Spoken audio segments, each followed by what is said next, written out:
جس سے بہت سارے لوگ واقف نہیں ہوں گے، یا جو ایک پبلشڈ فارم میں ہمارے پاس موجود نہیں ہے، مگر ایک کسی کی ذاتی زندگی سے آپ کہہ سکتے ہیں کہ فرسٹ ہینڈ آبزرویشن اور ایکسپیریمنٹس وہ ہمارے سے شیئر کیے جائیں گے. تو شاہدہ جی، میں آپ کی طرف ہی بڑھوں گی، اور آپ جو ہے وہ پروین شاکر کے بارے میں کیا کہنا چاہیں گی، وہ پلیز ہم سے شیئر کریں. بہت بہت شکریہ. سب سے پہلے تو میں T2F کا اور آپ کے ادارے کا بہت شکریہ ادا کرتی ہوں. ساتھ ہی آپ نے ایک بہت ہی اہم موقع پر یہ پروگرام کیا ہے، اور میں اس سلسلے میں محسوس کر رہی تھی کہ 26 سال گزر چکے ہیں اگرچہ، لیکن آپ دیکھیے کہ پروین کے حوالے سے جب بھی بات ہوتی ہے، میں اپنے تعلق سے بھی سوچ رہی تھی آپ لوگوں کی محفل میں شریک ہوتے ہوئے کہ اتنی ساری یادیں جمع ہو جاتی ہیں دل میں، اور اتنے سارے چراغ ذہن میں جل اٹھتے ہیں، کیونکہ پروین کا میرا ایک ہم عصری کا بھی زمانہ ہے، اور ہمارے بزرگ بھی سب ایک ہی. اور ہم جس جگہ رہتے تھے، ہمارے گھر بہت آس پاس تھے، تو ہر وقت کا ملنا جلنا، اور جس ماحول میں ان کی تربیت ہوئی، ویسے یہ شہرت جو ہے یہ کسی کو جب ملتی ہے، ایک قدرت کی ایک عطا بھی ہوتی ہے. اسی زمانے میں سب لکھ رہے تھے. اچھا، میں پروین کے بعد چونکہ میں نے تو لکھا، لیکن جب پروین لکھ رہی تھی گویا ان کی ایک ذہنی تیاری ہو رہی تھی، تو اس شخصیت کو گرو کرتے ہوئے میں دیکھ رہی تھی. کیونکہ ہم اکثر باتیں بھی اس طرح کی کرتے تھے کہ ہم کوئی کتاب لے آئے لائبریری سے، خلیل جبران کو لے آئے، یا قرۃ العین حیدر کی آگ کا دریا پڑھتے تھے. ہم وہیں کے ایک لوکل اسکول میں پڑھتے تھے، رضویہ کالونی کہلاتی تھی وہ، اور وہاں پر ایک والنٹیئرز خواتین نے ایک بڑا اچھا سے ادارہ بنایا تھا، وہاں سے کافی ٹیلنٹڈ لوگ نکلے. تو پروین مجھ سے سینئر کلاسز میں تھی، تو ہم لائبریری میں اکٹھے جاتے تھے اور وہاں سے کتابیں لے آتے تھے. اور اب پڑھی کتاب تو پڑھتے تھے، بہت کچھ سمجھ میں ہی نہیں آتا تھا. جیسے خلیل جبران کو پڑھا تو ہم آپس میں بیٹھ کے باتیں کرنے لگتے تھے کہ یہ کیا ہے، مطلب کیا بتا رہے ہیں ہم. یا قرۃ العین حیدر کی آگ کا دریا لے کے بیٹھ گئے، اب وہ تو سمجھ میں بھی نہیں آ رہی، لیکن بہت مزہ آ رہا ہے کہ کیا ہے یہ. اور تو اس طرح کا ایک ماحول تھا. لیکن وہ میں آپ کو بتاؤں کہ میری سمجھ میں نہیں آ رہا کہ اتنی بڑی کہانی ہے زندگی کی یہ، اور اب تو میں بھی عمر کے اس حصے میں پہنچ گئی ہوں کہ پلٹ کے بہت پیچھے دیکھنا پڑ رہا ہے. تو لیکن بہرحال یہ رفاقتیں جو ہوتی ہیں، جو پوری زندگی آپ کے ساتھ چلتی ہیں، وہ ان کا ایک ایک لمحہ بہت قیمتی ہوتا ہے ان کی یادوں کا. تو پروین ایک بڑا نازک سا ایک وجود تھی. اچھا، ہمارا گھر جو تھا نا وہ بڑا ایک مذہبی گھرانہ تھا، بہت ہی روایت پسند قسم کے لوگ، اور عام طور پہ خواتین وہاں کچھ اتنا اس طرح کی چیزیں نہیں پڑھتی تھیں جو ہم لوگ پڑھتے تھے. دوسری بات یہ کہ جب آپ کو پتہ ہے کہ مذہبی گھرانے ہوتے ہیں تو ان کے ہاں ایک قدامت کا بھی احساس ہوتا ہے،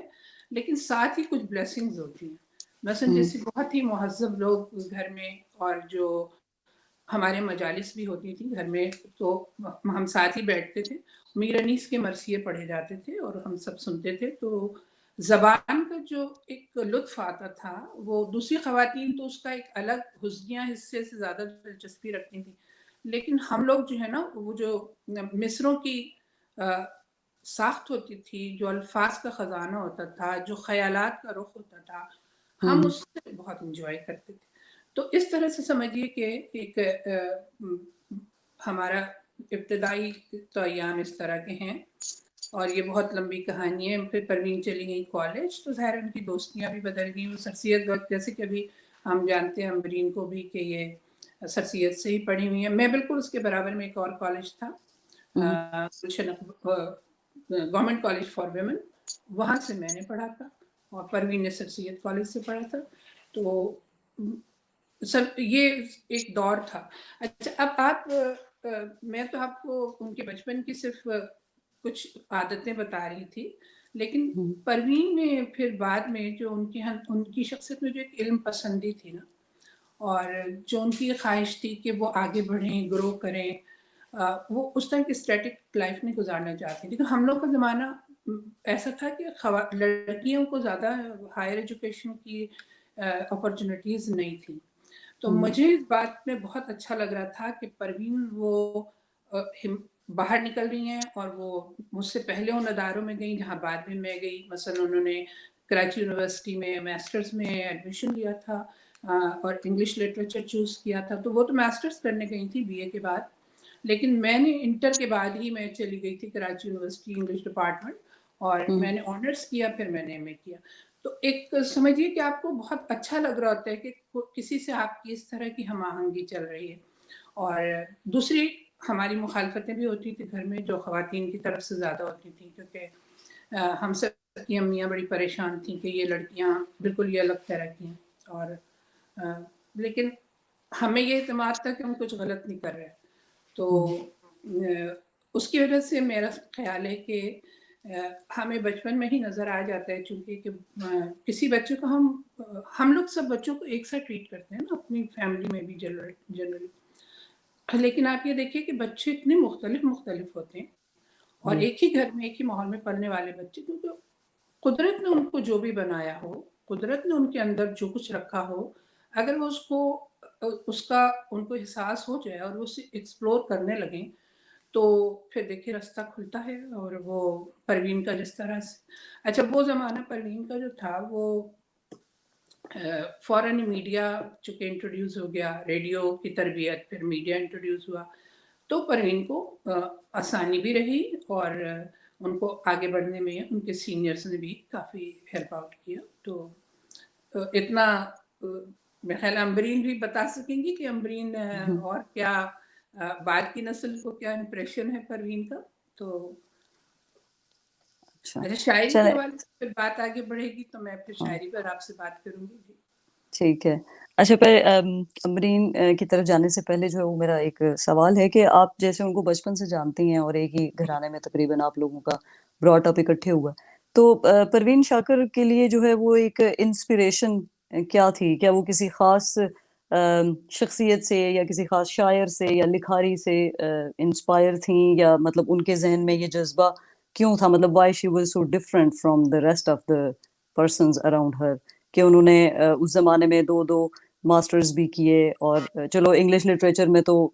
جاتی ہیں کہ ہمارے ہاں جیسے جینڈر کے حساب سے سبجیکٹس بھی تقسیم ہوئے ہوتے ہیں کہ لڑکیاں یہ پڑھیں گی لڑکے یہ پڑھیں گے, لیکن انہوں نے جو ہے ظاہر ہے بینک ایڈمنسٹریشن کے اندر بھی ڈگری حاصل کی, اور انگلش لٹریچر میں بھی کی, لنگوسٹکس میں بھی کی, پھر وہ CSS کی جانب بھی گئیں. تو مطلب یہ جو ایک ان کے اندر تھا اپنے آپ کو گرو کرنا, اور ایک ایک نئے راستے ایکسپلور کرنا اور نئی منزلوں کی طرف جو جانا, تو یہ اس کے پیچھے کوئی خاص انسپریشن تھی؟ ان کے گھر کا ماحول, ان کے والد صاحب, یا مطلب کیا؟ ہاں دیکھیے, دو باتیں میرے ذہن میں آ رہی ہیں آپ کے اس سوال کے تناظر میں, کہ جیسے کوئی بھی بہت حساس اور کوئی ذہین اور خود اعتماد اگر کوئی شخصیت ہو, کوئی عورت ہو مرد ہو, جو بھی, اس کی سائیکی دوسرے لوگوں سے بہت ڈفرینٹ ہوتی ہے. تو پروین کو جو میں نے دیکھا, ہمارے ایک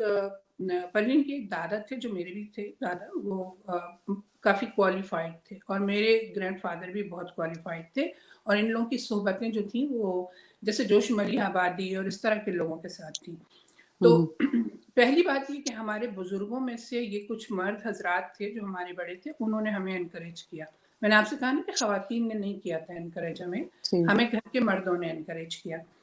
اچھا, اس وقت چونکہ میں نے کبھی اتنا زیادہ لکھنا نہیں شروع کیا تھا, میں لکھتی تھی مگر مطلب تھوڑا بہت, مجھے ابھی شوق شروع ہوا تھا. لیکن پروین کے ساتھ یہ تھا کہ پروین نے اپنی چیزیں جو ہیں وہ قاسمی صاحب کو فنون میں بھیجی تھیں, اور قاسمی صاحب نے ان کو بہت انکریج بھی کیا تھا اور ان کو پیٹرنائز کیا تھا, کیونکہ اس وقت میں نے آپ سے کہا نا کہ ہمیں بہت ہی روایتی ماحول سے نکلنے کی پروین کو خواہش تھی کہ میں ان حجابات کو توڑوں, ان بندشوں سے نکلوں, اور میں پڑھوں لکھوں. تو ظاہر ہے کہ اس جذبے کے ساتھ جب باہر آئیں تو ان کو جب انہوں نے لکھنا شروع کیا تو ان کا ٹیلنٹ نظر آیا. قاسمی صاحب کا پرچہ فنون اس زمانے میں بہت مقبول بھی تھا, بہت دیر تک پروین نے اسی میں کنٹریبیوٹ کیا. دوسرے رسائل میں بھی چھپی, لیکن بہت ہی تواتر سے اور بڑی اہتمام سے وہ فنون میں چھپی تھی. اور اس زمانے میں فنون میں تمام سینئر لکھنے والے چھپ رہے تھے, اور ساتھ ہی ایک سپورٹ سسٹم بھی چل رہا تھا, کیونکہ وہ جتنے لکھنے والے تھے سب ایک دوسرے سے اپنی چیزیں شیئر کرتے تھے. تو پروین کی آواز جو تھی پھر پنجاب کی طرف گئی، وہاں لوگوں نے انکریج کیا پروین کو، پھر کراچی کے بھی پرچوں میں وہ چھپتی تھیں، پھر ریڈیو پاکستان کے پروگرام ہوتے تھے، پھر پروین فوراً ہی ٹی وی آیا تو اس کے کئی شوز میں آئیں اور اس میں بہت اچھا رہا ان کی جو پارٹیسپیشن تھی اس میں، اس سے وہ بہت اچھے سے انٹروڈیوس ہو گئی۔ مگر میں آپ کو ایک بات بتاؤں کہ پروین کی طبیعت میں نے کم گوئی بھی دیکھی، اور وہ جیسے کوئی شخص اپنا ٹارگٹ لے کے چلتا ہے نا، کہ اسے کم سے کم وقت میں بہت کیا کیا کرنا ہے، تو مجھے لگتا تھا جیسے پروین نے اپنی زندگی کے لیے جو چیزیں طے کی تھی اس میں ایک تو یہ چیز تھی کہ وہ جس سسٹم سے بیلانگ کرتی تھی وہ اس سے نکلنا چاہتی تھی، اور اس کے لیے پھر انہوں نے CSS بھی کیا۔ اور جب ایک ایسے گھرانے کی لڑکی جو اپنے بہت سے خواب اور خواہشیں لے کے باہر نکلتی ہے تو اس کی طبیعت میں، اس کی فطرت میں یہ بات ہوتی ہے کہ میں سیلف ڈیپینڈنٹ بن کے رہوں، مطلب میں جتنی جلدی اپنے پیروں پر کھڑی ہو سکوں، تو یہ بات جو تھی وہ پروین میں مجھے نظر آئی، اور اس مقصد کے لیے انہوں نے پھر آپ نے دیکھا کہ انہوں نے CSS کی تیاری کی اور اس پر فوکسڈ ہوئی، اور پھر انہوں نے اپنی تعلیمی استعداد کو بڑھایا، پھر اپنے شعبے کو بدلا، ایجوکیشن میں تھی، وہ بھی لیکچرر تھی، پھر وہاں سے وہ اپنی خوابوں کو لے کر آگے بڑھیں۔ تو پروین کے اندر دو لہریں چل رہی تھیں، ایک تو وہ چیزیں جو ان کو ورثے میں ملی ہوئی تھیں وہ تو تھیں، وہ تو قدرتی طور پر انسان کے اندر موجود ہوتی ہیں، لیکن پھر وہ خواب، وہ خواہشات، وہ ڈریم جس میں انسان اپنے آپ کو خود پلیس کرنا پسند کرتا ہے۔ تو آپ نے دیکھا ہوگا ان کا جو پہلا شعری مجموعہ ہے وہ سب سے زیادہ پاپولر ہے، اس کی وجہ یہ کہ پروین نے وہ بائک و خواب کی جو کیفیات ہیں، ایک طلسماتی دنیا، ایک لڑکی جو اس دنیا میں ایک بہت ہی محفوظ سے گھر کے ماحول سے نکل کر اب عملی زندگی میں آ رہی ہے، تو جو کچھ اس کے ڈریم ہے، جو کچھ وہ سوچ رہی ہے، اس کو انہوں نے اس کتاب میں لکھا ہے، خوشبو میں، اور اسی خوشبو جو ہے نوجوان لڑکیوں میں اس قدر پاپولر ہوئی کیونکہ اس عمر کی جو لڑکیاں تھیں، جو نوعمر لڑکیاں ہوتی ہیں، ان کو اس پابند ماحول میں یہ سب باتیں کہنے کی اجازت بھی نہیں ہوتی جو پروین نے لکھی۔ لڑکیاں بہت ڈرتی ہیں، حالانکہ ان کے اندر بایولوجیکل چینجز بھی آتے ہیں، مینٹل بھی، سائیکولوجیکل بھی، مگر وہ بہت کچھ کہنے کی مجاز نہیں ہوتی کیونکہ معاشرہ جو ہے وہ ان کو اس کی اجازت نہیں دیتا، وہ ایک ایک بات سنبھل کے بولتی ہیں۔ خود میں نے یہ سب چیزیں فیس کی ہیں کہ آپ مشاعرے میں غزل پڑھ رہے ہیں اور کسی بھی لفظ کا کوئی مطلب نکال کر تو آپ کو بتا دیا جاتا ہے جو آپ کے ذہن میں بھی نہیں ہوتا، تو پروین نے بھی یہ سب چیزیں فیس کی تھی، مگر پروین نے اسے لکھا خوشبو میں جس طرح انہوں نے لکھا، اور پھر ساری لڑکیاں اس عمر کی جو تھیں وہ پروین کو آئیڈیلائز کرنے لگی کیونکہ انہیں لگا کہ جو ہم کہنا چاہ رہے تھے اور وہ جو ان کے معصوم سے جذبات تھے اور جو ان کی بے ساختہ پن تھا ان شخصیتوں کا اور ان کی معصوم خواہشیں تھیں، ان کو پروین نے لکھ دیا تھا، تو وہ پروین کے مجموعے کو گلے سے سینے سے لگائے پھرتی تھیں، اور اسی لیے پروین کی یہ جو یوتھ میں جو ان کی مقبولیت ہے وہ بہت عرصے تک قائم رہی، بلکہ اکثر مجھے اس بات کی شکایت بھی ہو جاتی ہے کہ پروین کا جو خوشبو پہ جتنا زیادہ بات ہوتی ہے نا، وہ ان کی بات کی بہت اچھی چیزیں بھی جو ان کی آئی ہیں اس پر وہ ڈسکشن نہیں ہوتی ہے، کیونکہ بات کی چیزوں میں ایک بالکل ایک الگ رخ، ایک اور میچور پروین ہمیں نظر آتی ہے، انہوں نے زندگی کے دوسرے معاملات کو بھی دیکھا، تو یہ سلسلہ تھا۔ تو پروین کہ ہاں مشرق و مغرب کا بھی آپ کو ایک وہ نظر آئے گا، یعنی مشرق کی روایات اور پلس چونکہ انہوں نے انگریزی لٹریچر پڑھا تھا تو اس کے تھرو آپ مغربی معاشرے کو بھی دیکھتے ہیں اور مغرب کا کلچر بھی اور مغرب کی جو ٹریڈیشنز ہیں ادبی، تو جب وہ پڑھتے ہیں تو ان چیزوں سے بھی تو یہ دونوں لہریں ساتھ ساتھ پروین کی ہاں چل رہی ہیں، چلتی رہیں کافی عرصے تک، بلکہ ان کے میرا خیال ہے پہلا مجموعہ خوشبو تھا، پھر صدبرگ تھا، پھر اس کے بعد